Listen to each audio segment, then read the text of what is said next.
Goeiemôre, Dr. Matt wat praat. As jy iemand roep, gewoonlik as hulle van jou al wegstap, dan stop hulle, dan draai hulle na jou toe, dan kom hulle baie keer na jou toe. As jy hom by sy naam roep, dan stop hy, dan hoor hy sy naam, dan spits hulle ore.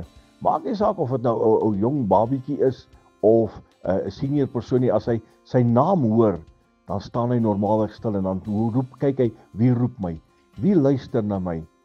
En in die woord van die Here leer ek, roep my aan in die dag van benoudheid. Here Jesus sê, roep hom aan. As jy in 'n benoude situasie is, as jy 'n moeilike tyd deurgaan, as dinge vir jou nie by mekaar wil kom nie, as dinge in jou lewe net sleg en onmoontlik en onderste bo is, roep hom aan. Roep die mooie naam van Jesus. En ek kan nie verseker, die oomblik wanneer jy hom aanroep, dan spits hy sy oor. Dan kom sy arm in beweging om jou te help.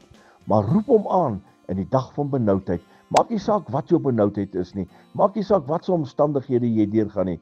Hy het 'n oop uitnodiging wat hy aan jou rig deur te sê, roep my aan. Roep my aan in hierdie dag van benoudheid.